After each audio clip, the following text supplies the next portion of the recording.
and welcome to episode 4 of Along the Lanes, my little podcast about knitting, spinning, crafts, and various fluffy things. So today for you I have a finished object, I have various works in progress that I'd like to share with you, and I've got a couple of new projects that I'm thinking of starting, and I have the vote on the Exploration Station shawl that I showed you last week, where I showed you various colour combinations, and I really enjoyed getting your votes. That was great fun. So you'll find out a little bit later. So you can say hi on Twitter, I'm Vero, and on Ravelry as That Canadian Girl. And due to popular demand, I am also trying to use Instagram more. I've had an account for years, but I just haven't really used it that much. But there's just so many nice crafty people on there that I've started following more people. I've started adding more pictures more regularly. So on Instagram, I'm also That Canadian Girl. So do say hi there. So today, no cocktail, I'm afraid, because I'm going skating later. On Sunday nights, I go rollerblading fairly regularly, which is something I really, really enjoy. You know, usually you get to Sunday night and everyone's kind of got the Sunday night blues because there's work tomorrow, not this weekend because it's bank holiday weekend, which is nice. But usually you get to Sunday night and it's not the most productive time. You just feel a little bit sorry for yourself or you prepare for the week. Instead, on Sunday night, I put my rainbow socks on and I put my rollerblades on and I go spend an hour rollerblading, and it's great fun. It's very kind of relaxing, unwinding, and maybe someday I'll take the camera with me if other people don't mind. But it's, yeah, so that's my Sunday night. Therefore, I'm not having a drink because I'm clumsy enough as it is. If I were to drink beforehand, I think it could lead to disaster and a bit of a Sunday night A&E visit, which I don't think would be great fun.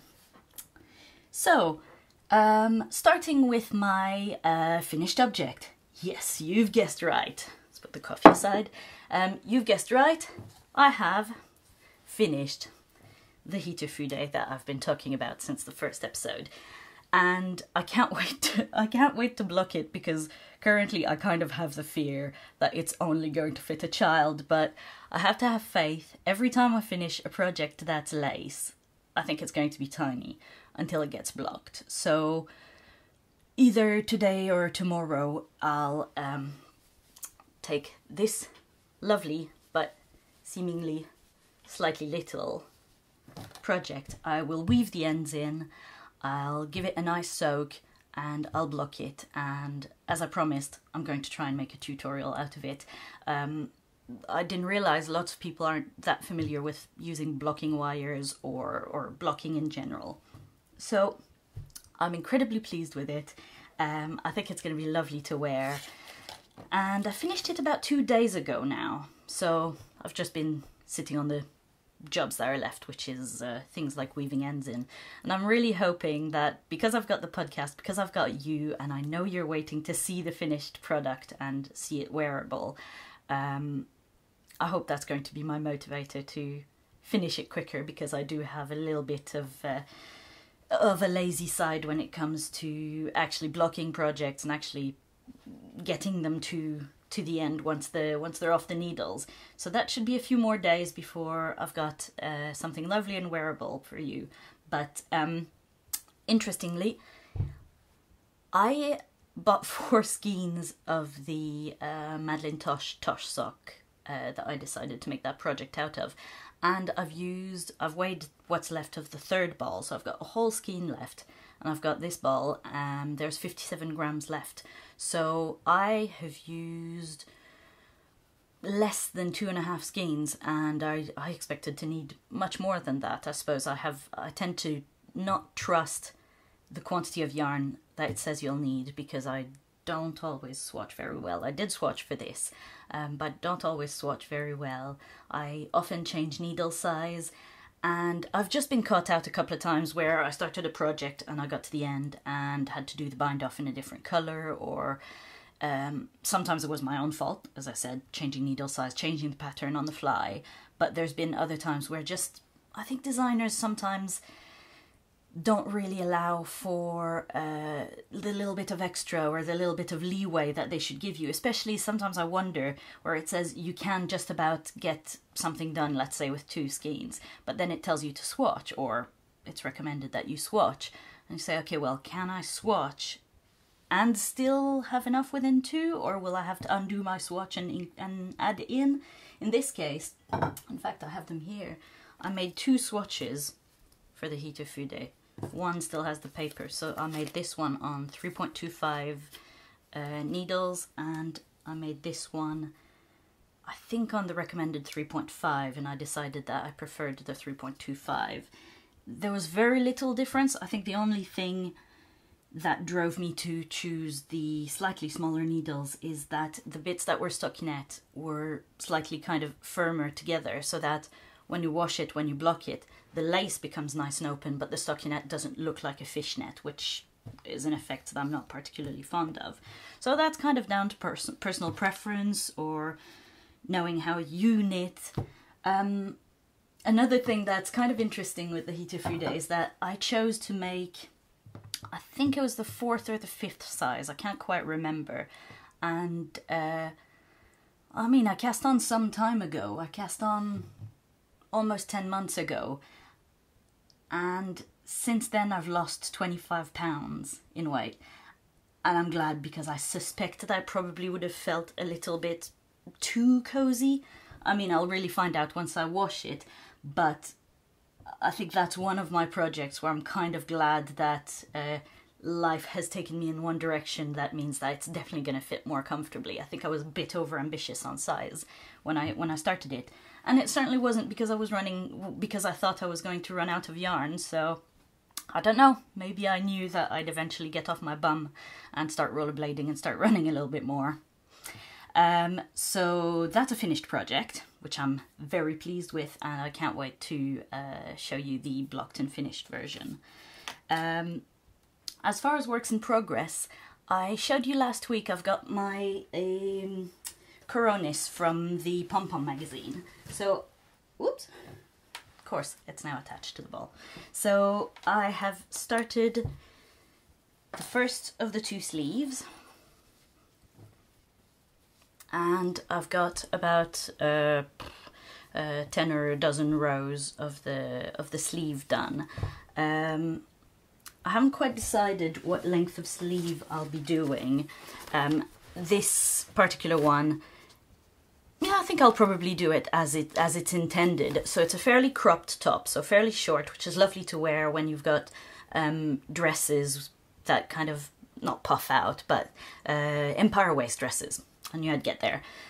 So wearing that on top of the dress, but have it as a kind of nice high-waisted skirt. So that's what I'll be doing with this one, where the sleeves are fairly long, and in fact when you put your arms down, your sleeves are longer than the cropped waist.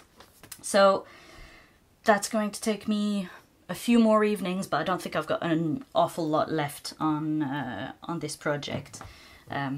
Looking forward to wearing it. I decided to do, it didn't specify what kind of bind off, but I decided to do the same bind off that's used for the Hito Fude, which is the elastic bind off, where you, well, in this case, because it's ribbed, you knit one, then you purl the next one, and then you knit the 2 together through the back loop, so it gives a slightly more elastic waist. I'm slightly concerned that it looks a little bit kind of frazzled and floppy at the bottom, but I think once it's worn, it'll be fine and it won't kind of wiggle and wave. But there's the small possibility that I might... let's face it, there's no way I'm going to undo this. Theoretically, you could undo it and do a regular bind off, which is knit 2 stitches, then pass one over the other, and so on. But I think in this case, there's just no... I'm too lazy for that. But I'm really looking forward to wearing this. I think it's going to be nice and comfortable for the autumn, and a really comfy, kind of nice boat neck, kind of roundish neck. And yeah, not going to take too long, I think. What else am I working on?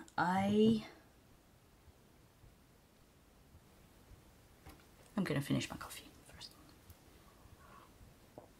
Now, I mentioned I struggle to go anywhere without taking some knitting, and I think it's just a general knitter's affliction. And yesterday, the weather was lovely.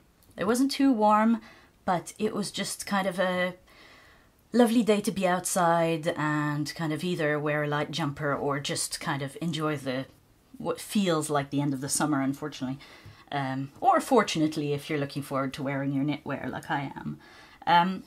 But I decided to take this eyeball-searingly bright green, which I dyed a year or two ago, and just start a little iPad case. So no pattern, no plan.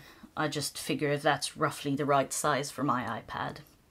I've been putting my iPad straight into my bag, and while I've got the standard Apple cover that's kind of magnetic, I always find that the cover kind of slides off slightly because I've got too much stuff in my bag. So I'll just have this little pouch to slide it into. I haven't actually measured it yet, but it looks like it should be about right. So that's a fun little project that I'm just going to keep in my bag, and it's highly unexciting. Ribbed end, stockinette body, and I might add a little bit of garter stitch along the way just for a little bit of fun, but that's definitely not anything to write home about. However, I'm using some of my favourite needles, which is going to nicely bring me to my next, not yet a work in progress, I suppose. Does it have to be cast on to be a work in progress, or can it be something that you've just wound? Starting with the needles. So these are my Hayahayas, and they are, if you like metal needles, they're great metal needles. These ones aren't particularly sharp, but I've just found they've been brilliant. They're very, very light, and they have an end that can twist free, or not the end twists freely, rather. The cable that they attach to can slide freely, so you don't end up with kinks in your cable, and it just makes it nice and easy to untangle. I got this set from Amazon maybe a year ago, and since then I've just topped up with the needle sizes that I use the most, but it's a nice little pouch, and the cables are in the back pocket, and rather than I suppose the ones most people are familiar with are the Knit Pros, and with the Knit Pros you stick a little pin in a hole to tighten them. With the Hayahayas, instead, you just have these two little rubberized pads that you use to give you a little bit more grip on the metal and on the cable to give them a twist. Some people talk about circular needles, or interchangeable circular needles usually, and say that they've had issues where they have snapped or they've broken them at the join. I've used Knit Pros, Hayahayas, Chiaogu, and Addi regular and Addi lace needles, and I have to say I've never had any needles break on me. I've had Knit Pros unscrew themselves, but I think that's usually because I've just been absent-minded and haven't screwed them properly. So while I recommend the Hayahayas and I really enjoy using them, it's not because I've had any bad experiences with any other ones. I just like them, and I certainly like the colour. And part of the reason I'm talking about the colour of the pouch is that just before I started recording, I kind of grabbed all my stuff and shoved everything on my desk, and I realised that the next project that I'm likely to cast on this afternoon, because tomorrow is expected to be a rainy day and it's a bank holiday, so to me that sounds like a perfect excuse to cast on something new to replace my Hitofude as my next kind of garment project. Because I'm not sure if I mentioned, one of my objectives for 2015 was to make less shawls and to make more garments, more things that I can really wear rather than just have as a ton of scarves for the odd day where it's a bit cold. So the project that I'm likely to cast on is no longer the simple ziggurat, which I'd originally planned. Last night I was still planning the ziggurat, and that's when I decided to finally wind into a cake the Volmace. So that's a Volmace that I was laughing at last week when I said that their skeins are particularly tightly twisted and they hold into a very firm skein compared to other ones. It's a yarn I've had in my stash for some time. People lust after Volmace yarns, and it's one of the dyers where it's relatively tricky to get some, so everyone sets their alarm, everyone's ready, logged into the website, and when there's new yarn, it's just everyone jumps on it.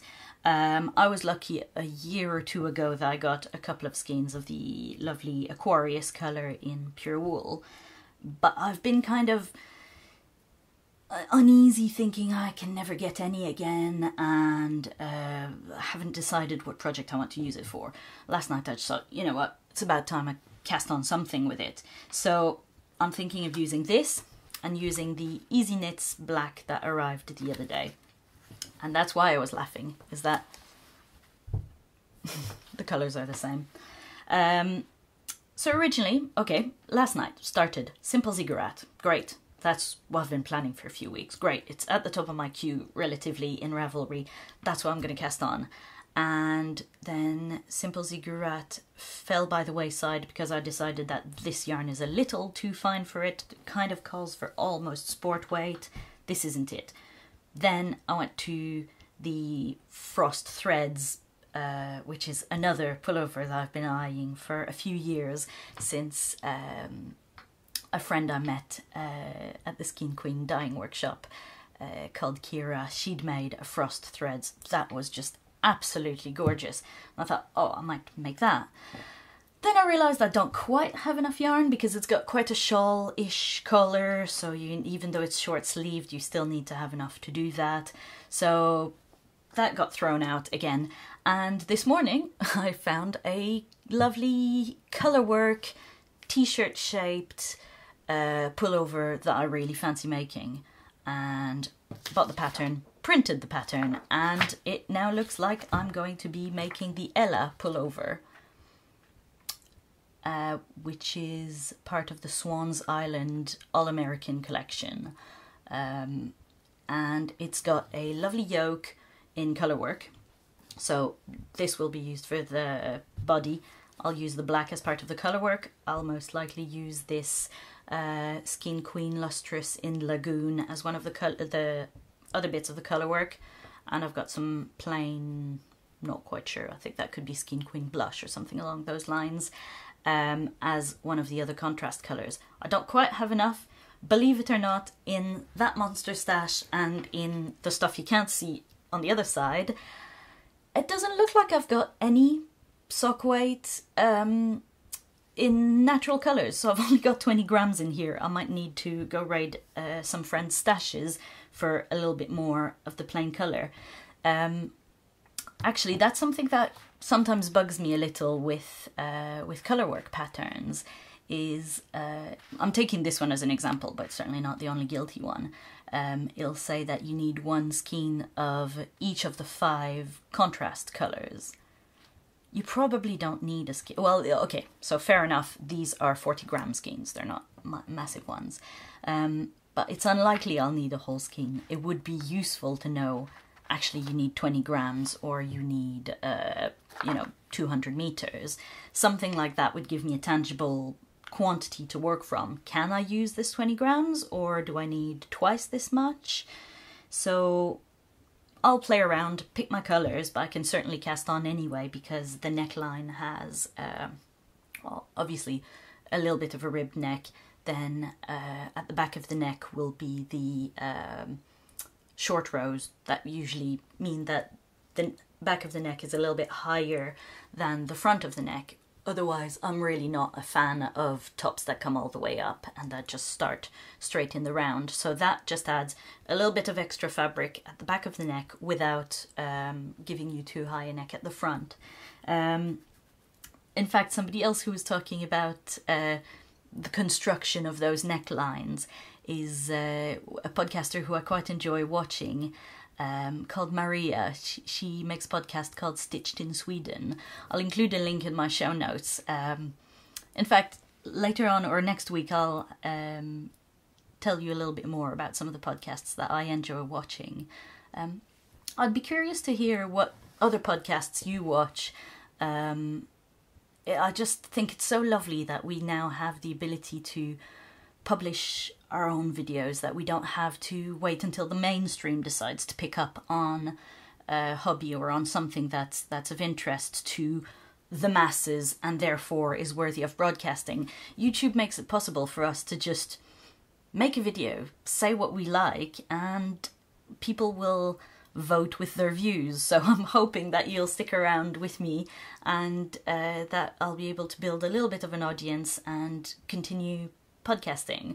I do it because I enjoy it. Hopefully you enjoy it, and it's just such a fun thing to do. So if you think you've got friends who would enjoy this podcast, who would enjoy just generally watching knitting related podcasts on YouTube, do introduce them to it, because so many friends of mine didn't even realize that there was such a community online and that you didn't need to wait, like I said, wait for the mainstream media to choose to put something knitting related on TV, because I think we'll be waiting a while. So that was a little bit off topic, but that'll be the Ella pullover. I hope to cast it on today, if I can find all of my contrast colours, of which I need 5, so I think I've got 3 figured out. If I can get my 5 contrast colours, I'll hopefully be part way through the yoke by the time I record next week. And keeping in the theme of very teal things, I was digging through my stash and I found the sushi roll that I dyed a few months back, and I thought I should show you. It's rather more mellow than the very wild and very bright sushi roll that I got from Easy Knits, which is a fantastic rainbow. But this one is a... oh yeah, I forgot. It's a shorter piece of fabric, so instead it's in the round. So rather than going back and forth, it feels almost like a small pillowcase, and it gives you less length but more width, so your gradient, each shade of the gradient will last longer because the fabric isn't quite as long. So this is something that I dip dyed in February, I think, February or March, when I had a dyeing day with my friend Gemma. And I think I may dye it some more to give it a little bit more of a bold gradient, because really the difference between the beginning and the end isn't that that bright. But otherwise it'll make for quite probably a nice shawl. There's 100 grams in here of wool.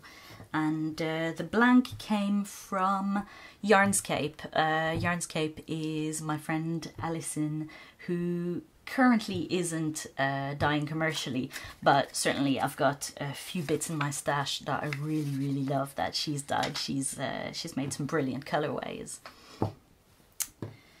So on the theme of teal things, that's another one. So I'm not one to be easily offended, but the other day I couldn't believe it. Somebody used the C word in public, in front of other knitters. I was just absolutely shocked. And of course, by the C word, I mean Christmas. That's what you thought, right?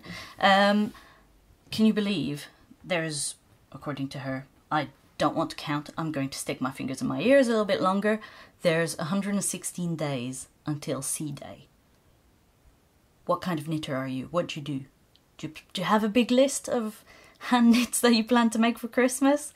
Or do you, like me, pretend that there is no such thing until 2 weeks before? I tend to be pretty good and not plan too many hand knits. There's a few people who I'd like to make things for this year, but they won't know about it until until Christmas Day, really. But I think it's almost best to have a personal plan but not have a public plan, because it always just completely goes out the window when Christmas gets close. So do you have a big list? Are you already partway through? I mean I've even met people who in February were already partway through their list for the following Christmas. That to me is just mind-boggling. As you can see, from one night to the next morning I can barely make up my mind on what I'm going to knit, so certainly not something I can plan 10 months in advance. I think the only schedule where I can kind of plan is when somebody tells me they're expecting a baby, and that gives me 6 months to make something. I can just about cope with those kinds of deadlines. So what are you doing? Have you got Christmas all planned out already? Not me. Okay, we're nearing the end of the episode, and I've got something for you. It's finally time to announce the winner of the Exploration Station Shawl vote. Thank you to everyone who voted. I truly appreciate your input, including the ones who said all 3 colorways, all 3 sets are beautiful. That wasn't very helpful. So I have to say, actually, it was a landslide for the one that I think I least expected.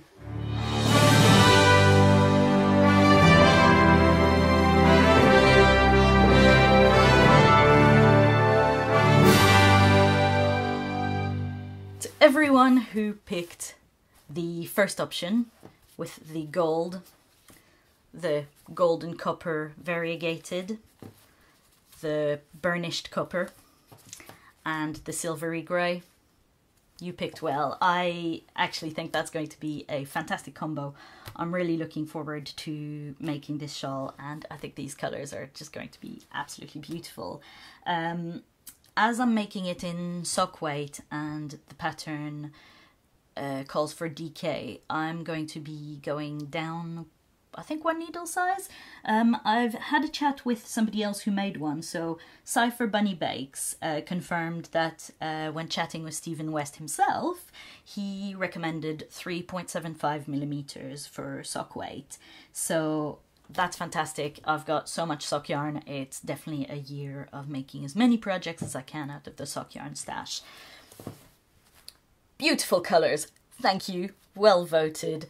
Thanks for your input. One more project to cast on.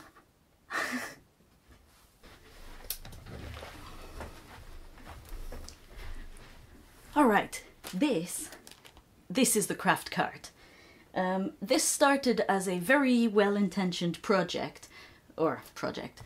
This started as, let's say, a well-intentioned plan to have all of my accessories, all of my gadgets, all in one place.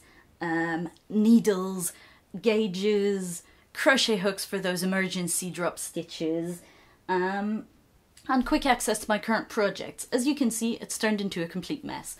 I have projects, I have labels, I have needles, I have a GoPro camera and some tripods.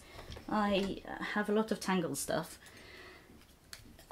In other words, I've got a complete mess. My original plan was to have spinning, current knitting projects, and needles and various bits I need. It's turned into a big mess, so I think I'm going to reorganize it, and as I reorganize it, I'll show you a few of my favorite tools, toys, accessories. I'll start with the most obvious one that's within reach. Some of you will have been using this for years, but seeing as some people might not be familiar with them, this is a ball winder. So you start from a skein that looks like that big 8-loop thing, and you finish with a lovely cake like this.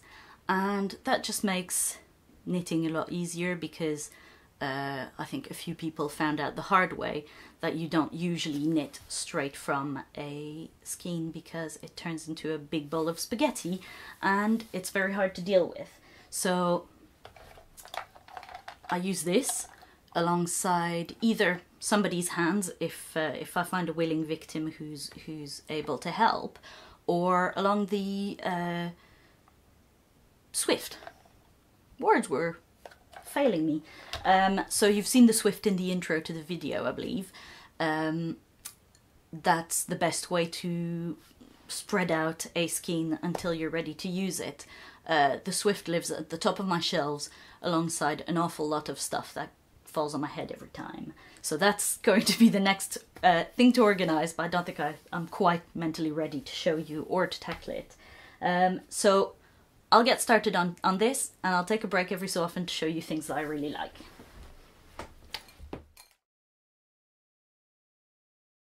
No, I think this is the cart of shame.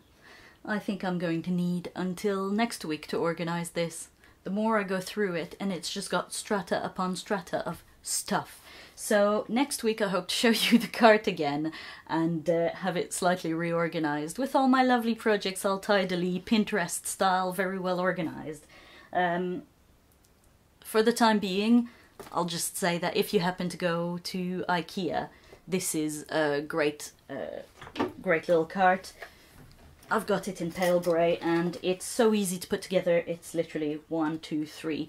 Attach your drawers onto the base. So we'll come back to this next week and hopefully I'll have it all organised and be able to show you how my projects are organised in there. So we've come to the end of another episode. Don't forget to say hi on Twitter. I'm Vero, on Ravelry and Instagram now as That Canadian Girl, and do subscribe for future episodes. Later this week I'm hoping to post the tutorial on... I've just lost the ball there. I'm hoping to post the tutorial on how to block using my Hitofude, and next week I'm hoping to look at some spinning stuff. I've got some fun projects that I've started, you know, because I always need more projects. And I look forward to seeing you next week. Bye bye.